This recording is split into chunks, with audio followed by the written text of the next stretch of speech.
Silver fell sharply as leverage unwound across China and the US, yet London moved into backwardation and remained best bid for physical metal. The divergence suggests a wholesale deleveraging of futures alongside continued physical demand. Markets are fragmenting regionally, policy intervention is rising, and price signals are temporarily conflicting as the system retreats.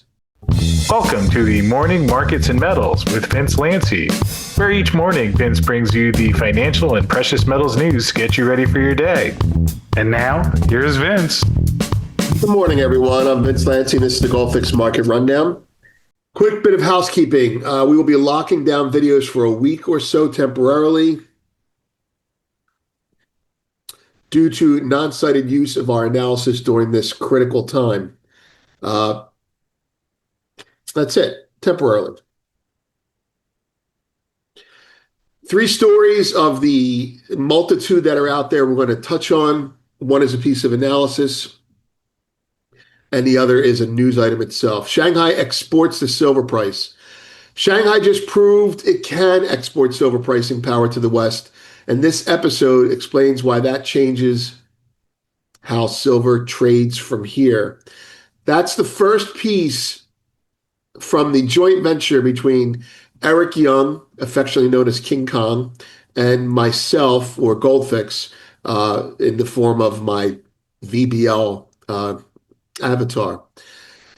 That was just sent out today. That's unlocked, and everyone can access that. It gives an explanation of where things are going, where things they've been, and why things are done there the way they are. Eric and I combine our brain power, such as it is, and came up with that for you. Second is a news item. Wyoming brings gold home. Wyoming just chose an in-state private vault to hold its gold, a quiet but consequential shift in how U.S. sovereign metal is being stored, and a clear victory for constitutional money. States are removing taxes.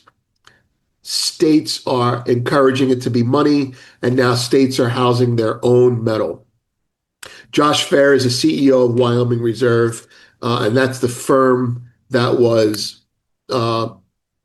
contracted to house the gold, as opposed to JP Morgan or one of the bigger firms. Paper sells and physical bids. Silver this is current events. This is right now. We're watching it on our screens right now. Silver is selling off hard, but London is bidding. Physical as futures unwind, signaling what we believe is a global deleveraging event rather than a simple breakdown in demand. Now, we're not going to paint a picture and say it's going back up tomorrow. That would just, I think, be irresponsible. However, it would be responsible to say that this is an unwinding of a neo-Keynesian concept. And well, there you have it. I want you to note where silver's trading right now, $75, $76 in spot. If you go back into CFTC reports, we covered those a while ago. $75, $76 is where JP Morgan flipped long. So if you're looking at price floors, that might be the level that it doesn't get below. And you might have a whippy range right now. I'll give you an idea of how much froth we had above $75. But $75 could be the floor that the U.S. is buying metal at. I'm just throwing it out there. It's complete speculation, but that is how floors work. You bid it, it gets above the floor gets announced, you snap back to the floor. I don't know. But when you're working in the darkness and you only have a candle, you hold that candle and you protect the shit out of it until you see something better. All right, let's do the markets and then get to the stories. I'm going to leave that up there. That's the Shanghai spread to New York. By the way, we'll get into that in a second. 10-year yields are down 2. The dollar is up 11. The S&P 500 is down 57. I need to get a attractive, intelligent woman with a lot of black turtlenecks to start doing this for me. NASDAQ is down 266. The VIX is down up 2. Gold is down $129, the strongest metal of the evening. Silver is down $11.40, trading $76.79. I'm going to laugh because I want to cry, COMEX silver is down down $9.45. Gold is down $97. The spread between Shanghai and spot, Shanghai and US, is now give or take 20. So that spread is expanding. But the spread between Shanghai and London is narrowing. So put it in English, the whole complex is lower, but London is more stable. So futures are dropping in the US, futures are dropping in Shanghai, and spot is where it's going. And so, because futures are dropping more in the US, you're probably going to see metal start to get exported out of COMEX into London. They could be restocking London at $75 an ounce. That could be what's going on. I'm making it up as I go along, but it's better than what else is out there, I think. All right, so that's the metals. Copper is down only 2.75%, down 16 cents. WTI is down 75 cents. Natural gas is up 6 cents. Palladium is down 56. Platinum down a mere $182, 8%. Gold, silver up 11%, trading 62 now. And soybeans, 10.90, up 75 basis points. Soybeans are the strong grain. Okay, I want to reiterate this as it gels. When a government announces intervention in a market, price floors, grain people know this better than I do. You get a spike in the price as shorts cover, and the spike is almost always above where the price floor is. The price floor isn't announced, but a price floor is announced, and then the market hovers around as people cover, and then it goes back to the price floor, and then it bounces off the price floor, and people buy it. Am I saying we're not going to go lower? No, that's idiotic to say that. I am saying that this is where, factually, JP Morgan flipped and got long on the Commitment of Traders CFTC report. We discussed this. Others have noted this. JP Morgan got long silver in this area. This is about the price we were trading also when JP Morgan started importing the shit out of concentrate from Latin America. And this is why China squeezed themselves higher. If the playbook is coming out, this is the playbook. I mean, I'm convincing myself I'm right, but I don't know. Let's get to the actual stories. Where are we? We're here. Right. There's the home page. Please subscribe. We'll be locking this down for a couple days. Let's adjust this. Hopefully you're not here for the production value, although it would be easier on your eyes. All right. Wyoming has selected the Wyoming Reserve, a Casper-based private vault, to custody the state's physical precious metals. The decision follows due diligence by the state treasurer and reflects Wyoming's sound money posture, preferences for in-state custody, and broader push to build domestic financial and vaulting infrastructure outside federal or out-of-state systems. Kudos to Scottsdale's Josh Fair for that. The King Kong and VBL show, as promised, a day late, episode 1. Wyoming, that's not the right one. Let's read what that actually should be. The Shanghai-New York silver spread has normalized, ending a market structure stress while confirming deeper shifts. Chinese pricing influence was transmitted globally, then absorbed.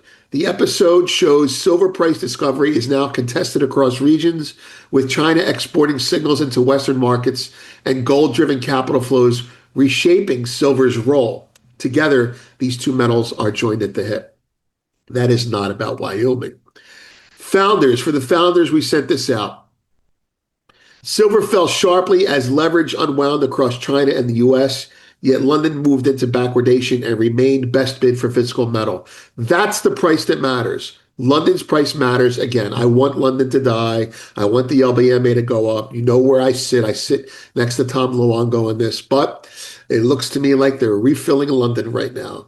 Look for metal to go there.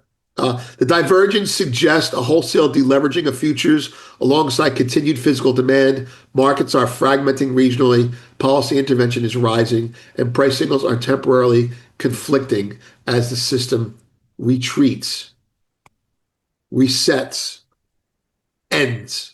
Other news and analysis: U.S.-backed consortium agrees to buy stake in Glencore's Congo copper and cobalt mines.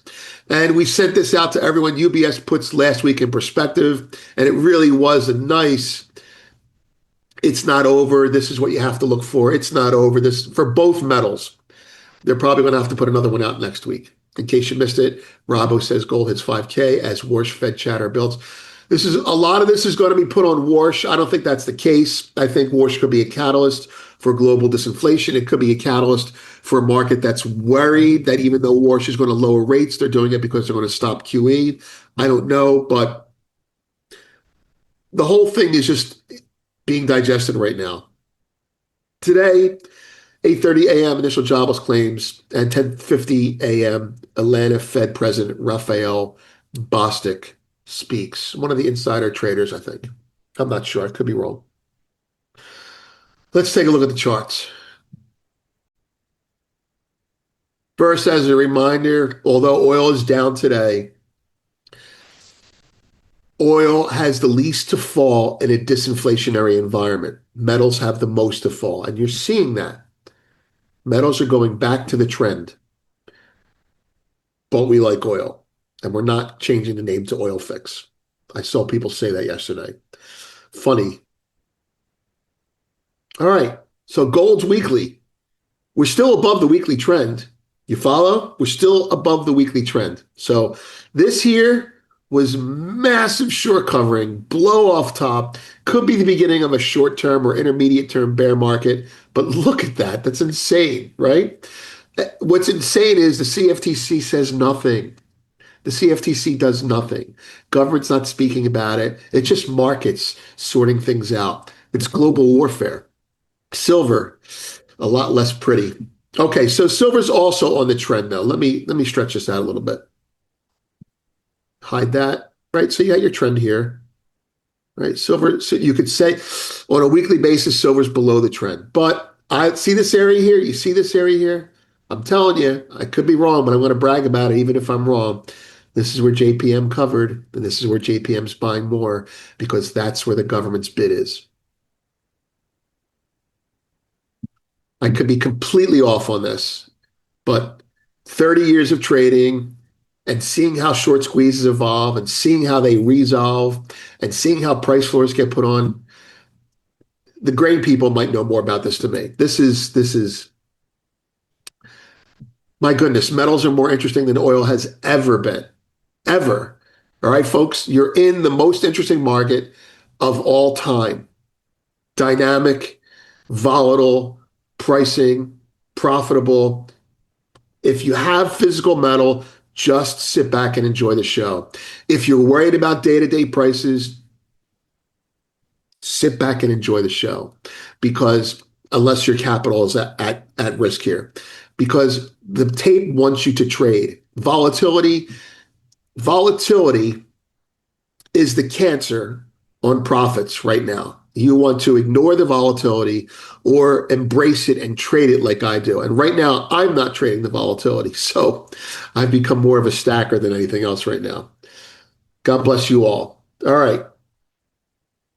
Let's go to the daily. Get a better look at that. Yeah, so now you're looking at a new structure. This is a bear structure here. Again, I tell you that the floor is $71 to $75. That's very important to me. Gold, there is no floor under gold. There's just a floor of people buying it forever. Here, let's see if I can draw a couple silly lines here so you guys can all laugh at me, my technical expertise. We're above trend on the daily, right?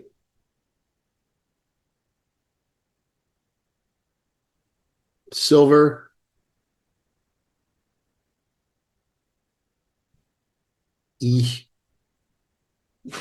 that's not pretty.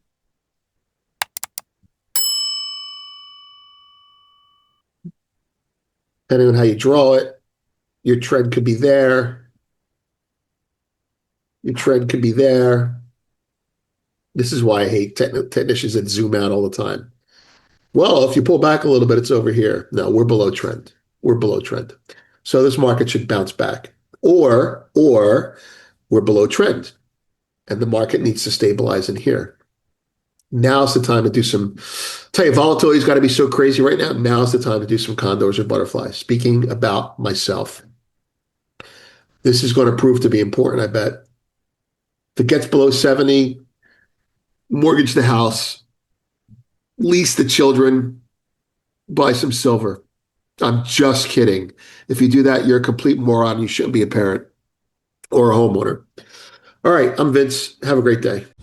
Well, thank you, Vince, as always, for this morning's show. Sure is a lot going on out there, and markets moving quickly these days, but hope you found this helpful. Thanks for tuning in and being with us here. And real quick before we wrap up, did just want to thank Fortuna Mining for bringing us today's show, and obviously Fortuna doing well throughout this gold rally. And certainly if you're looking for companies that have exposure to the gold rally, well, you should be aware of the fact that Fortuna is on track for a construction decision at their Diamba Sud gold project in Senegal, which they released the PEA for back in October that showed an after-tax internal rate of return of 72%, and that was with a $2,750 gold price. And obviously we're well above that now, and to hear how some of these numbers could look, well, here's a comment recently from a call we did with Fortuna CEO Jorge Ganoza.